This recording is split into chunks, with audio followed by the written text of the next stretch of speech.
Today, I'm hopping on what's billed as one of the trendiest airlines in the sky. You know the one, bold red and sleek vibes that evoke memories of a bygone era of swinging London. Virgin Atlantic has a bit of a rep for being the airline of choice for the young, the stylish and the vibey, but does that energy actually carry through in economy class, or is it all just good marketing? That's what we're going to find out. From check-in to touchdown, I'm taking you through the full Virgin experience, the aesthetic, the service, the seat, and of course, the in-flight vibes. Is it all style and no substance, or does Virgin actually deliver for us budget travellers in the back, looking for a little sparkle at 35,000 feet? Join me, Jetaway Joe, as I take you from Manchester to Atlanta on board the Airbus A330-900neo. Our journey begins in Manchester. So that's the car parked up and off to get checked in. As you can see, it was a pretty gloomy late December morning with a lot of damp fog around. After a short bus journey over, we arrived at Terminal 2, the nicest of Manchester's 3 terminals.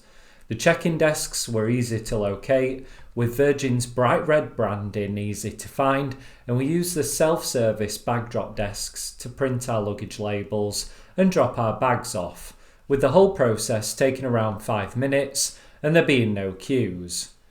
Security was also a breeze, through in around 5 to 10 minutes, and like every other British airport, we had to navigate through duty-free on the way to departures. The airport was busy with the post-Christmas pre-New Year rush of travellers. This was the morning of December the 27th. I'd booked the 1903 lounge through the Manchester Airport website. It's run by the airport and it describes it as having attention to detail, sophistication and exclusivity with premium food and beverage options. Cheers. Cheers. Champagne is included, so I guess the premium beverage options box is ticked. There was also a good range of branded beers, as well as different branded spirits and bottles of wine available. Just help yourself and pour a glass. From a food perspective, there was a hot and cold buffet. It was breakfast time, so there was the usual full English fry-up fare, as well as cereals, condiments and jams, pastries, fruit and yoghurt. You could also order eggs to your liking, omelettes and avocado benedicts. I opted for a poached egg to go with my breakfast. The lounge can also cater for vegan, halal and gluten-free too. The food quality was really good and I've absolutely no complaints whatsoever on the breakfast spread. The lounge, like the rest of the airport, was busy, so seating, although available, was limited and the seats we had just weren't the best. They looked nice, but they were impractical and more like reclined lounge chairs with side tables, which made it really difficult to eat at. Disappointing, I guess, but some of the booth space that looked decent was already taken. It was just bad timing on our part, I guess. I imagine the airport views on a clear day are excellent, but the damp fog had really settled in by now. Squint and you might just make out this Singapore A350 pushing back for its 10-hour slog to Houston. The downside to the lounge though was the toilets, which were pretty filthy. There was just toilet paper, some of it wet, absolutely everywhere, and it had just been thrown all over the floor. Pretty minging. Manchester Airport advertised the 1903 lounge as costing from £50.99 per person. Is it worth it? I think once in a blue moon as a treat, then yeah. Would I book it for every holiday I take? Absolutely not. Although at any of the restaurants or bars in the terminal you could easily rack up that amount with a full English and a few wines, so it at times might pay for itself. 1 hour before our 12 noon departure we were given gate 204. This gate is a good 10-minute walk from security, and to get there you have to go downstairs, upstairs, back downstairs, navigate a labyrinth of corridors and fight a minotaur as well. Gate 204 is in the non-refurbished part of the terminal and has a real mid-90s vibe to it. Not quite the vibe that Virgin are going for, I bet. And here's our aircraft, the Virgin Atlantic A330-900neo, GVJAZ, named after the American jazz singer Billie Holiday.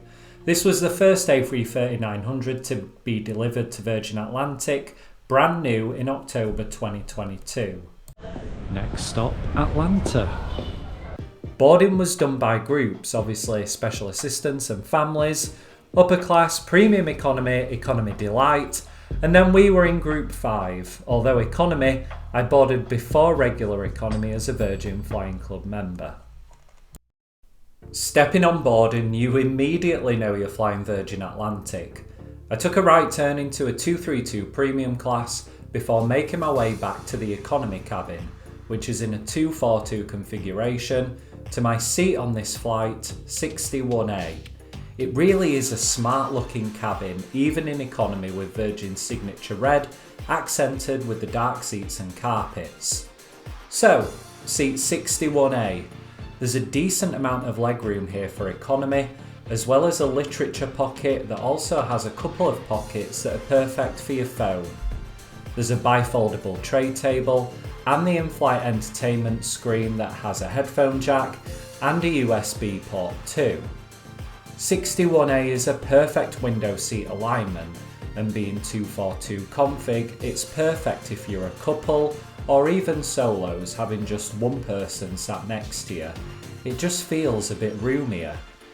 We were also provided with a blanket in Virgin's bright red signature colours, some headphones for the in-flight entertainment, and a pillow with one of those awful scratchy single-use pillowcases on. The seat had a decent amount of recline and has an adjustable headrest, although I never really know how these headrests are supposed to work and how they're supposed to be positioned. Usually I travel solo, although this flight I was heading to Florida to join a cruise and travelling with one of my best friends, Ellie. Say hiya, Ellie. Hiya, Ellie. Virgin also provided an in-flight magazine which detailed all the films available on the in-flight entertainment. Judging by this, there's a very good selection. More on that to follow later in the video though. Once everyone had boarded, however, came the bad news. The seatbelt signs for now. There's a chance though that we could have to leave at any minute, so if I do put the seatbelt signs back on, please do take your seats as quickly as possible. Thank you. The seatbelt signs had been switched off. The layer of thick damp fog meant the airport was running on reduced visibility operations.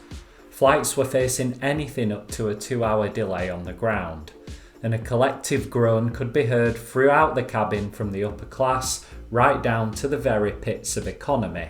But I felt this was handled the best it could be. We could walk around the cabin, use the toilets, the in-flight entertainment was fired up, and the crew came around with nibbles and water. For most on the plane, myself included, this immediately made us worried about onward connections in Atlanta, as this delay would really eat up connection times, mine being 3 hours.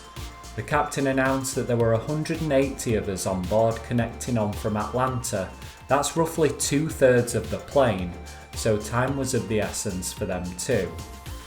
We were around an hour and 45 minutes late in pushing back from the gate. Yeah, not ideal, but like I said, Virgin handled it pretty good.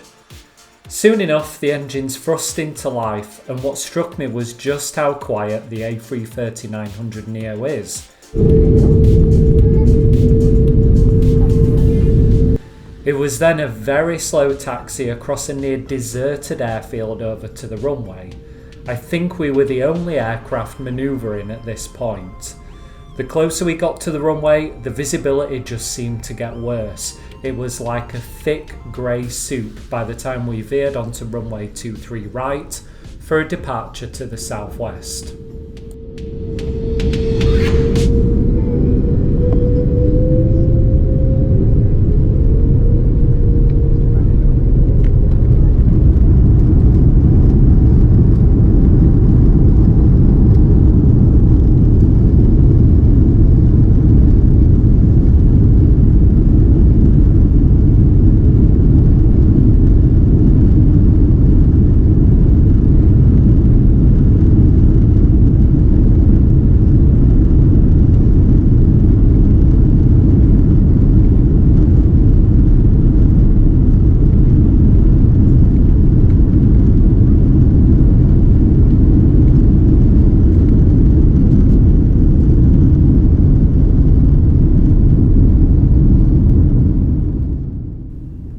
straight off the ground and threw the soup into a golden midwinter afternoon above Manchester. You could see the peaks of the Pennines and the Peak District just peeking above the clouds in the distance. After takeoff, there was a gentle right turn to take us over the north coast of Wales, heading out over to Ireland. Today's routing would take us across the Atlantic, next making landfall over Newfoundland, then Nova Scotia, before flying past the US cities of Boston, New York, Baltimore and DC, and bypassing North Carolina's Research Triangle before landing in Atlanta. Estimated flight time today, 8 hours and 45 minutes. Hello again and a very warm welcome on board. My name is Lisa, I'm your flight service manager on today's flight to Atlanta. I will be managing the service in upper class today, and Sally is your cabin service supervisor managing the services in economy and premium. Thank you once again for the patience you've shown on the ground, and I do apologise for our late departure, which was unavoidable because of the weather today. I do estimate we will be arriving into Atlanta approximately an hour and 10 minutes late this afternoon. Let's get settled in. The in-flight entertainment screen is big and bright. The responsiveness was excellent too. There was a fab range of films, TV shows, games, and of course the in-flight map. Now, I'm a big Bruce Springsteen fan, so top marks to Virgin Atlantic for these 4 albums being on for my listening pleasure. I settled though on the new Twisters film to pass a couple of hours on. The initial drinks round was done in the first hour of the flight. The crew were excellent too, offering very friendly service. When asked what drinks have you got by a passenger sat in front, their response was, everything, just pretend you're at the pub. We've got no Guinness though, which prompted smiles from everyone sat around, which was nice. We were given more barbecue corn nibbles served during the delay, but this time I went for a white wine, which was served in a can. I thought it was strange having a tinny of wine, but it wasn't too bad to be honest. I've had better wines, but I've definitely had worse. This was quickly followed by the meal. Sausage and mash or a cheese and tomato pasta were the choices put out to the cabin on the loudspeaker. I opted for sausage and mash as well as more wine. The meal came with a salad, some crackers, a chocolate pot, cheddar cheese, a bread roll in some plastic wrapping and butter. Let's have the reveal. The sausage was a good, thick, juicy banger. I would have liked 2 though. It was served with some red cabbage and gravy. Where's the mash though? The mash though had mixed in with the gravy, so it wasn't the best or the most appealing in terms of looks. But overall, the hot meal was tasty. The bread it came with though was bone dry. I rounded the meal off with the chocolate pot and I had my first taste and I thought it just tasted a bit strange. It was really coconutty. Then, upon checking the packaging, it was actually a vegan chocolate pot made from coconut, hence the taste, but it didn't actually taste of chocolate at all, so I was pretty confused. Why the dessert was vegan, and not a good tasting one at that, when I was served pork sausage and normal butter and cheese, I'll never know. I can't help but think Virgin were maybe trying a bit too hard here to be on the trendy side, or maybe they had a surplus of vegan desserts they just needed to get rid of after Christmas. Who knows? On the downside though, because let's face it, nothing's perfect, the cutlery was terrible.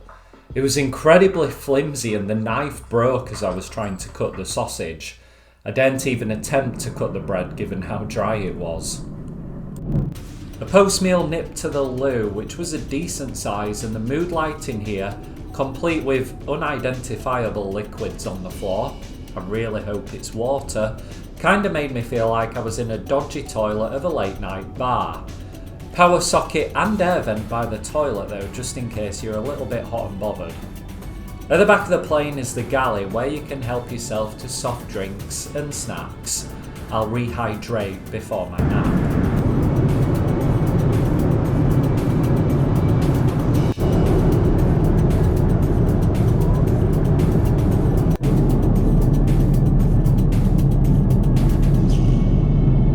Ice lollies were handed out as the cabin lights are dimmed and everyone settles in after the meal for the rest of the transatlantic crossing.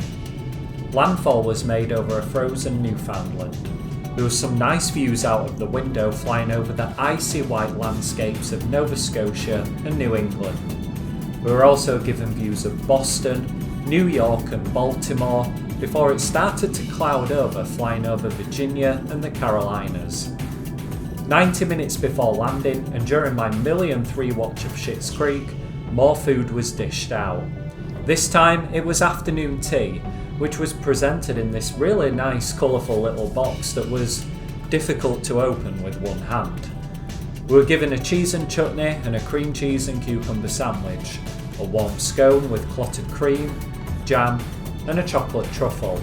I also went for an orange juice. This was a nice way to round off the flight and was just enough to fuel us up for the nightmare that was Atlanta. We descended down into a cold and gloomy Georgia evening. There was a few twists and turns on the way down and honestly, not that much to see. There was lots of low cloud around, but it was a smooth touchdown onto runway 9 right at Atlanta.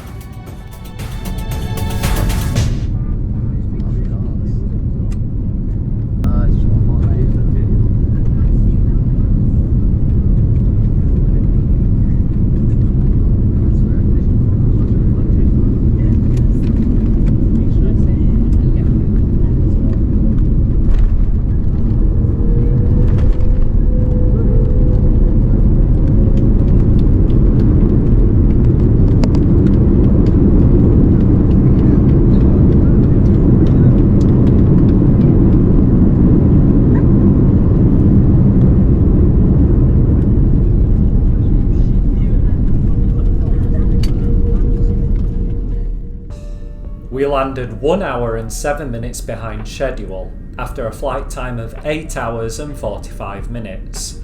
There was a quick taxi to the international terminal at the Delta bus station, and I'd say we got off the plane pretty quick. Not that it mattered. That delay leaving and the incredibly long queues at the border meant we had to run to catch our connecting flight to Fort Lauderdale, which had just started boarding when we arrived at the gate. It was a very stressful connection, but had the flight been on time, I think we would have been okay.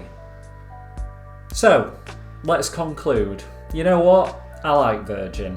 I love the colours, the brand, and the more casual nature it presents compared with some of its more stuffier competitors. The seat and legroom on the Neo is excellent. It's far better than the aging and cramped A330-900 I had coming home a couple of weeks later. So that's something to keep in mind if you're looking to fly Virgin. I know aircraft can change, but do check what type you'll be flying on, as this really does make a difference.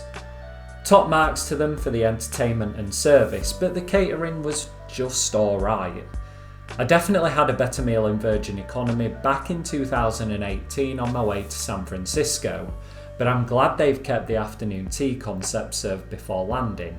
It's good, and it's a better offering than the other UK-based transatlantic competitor.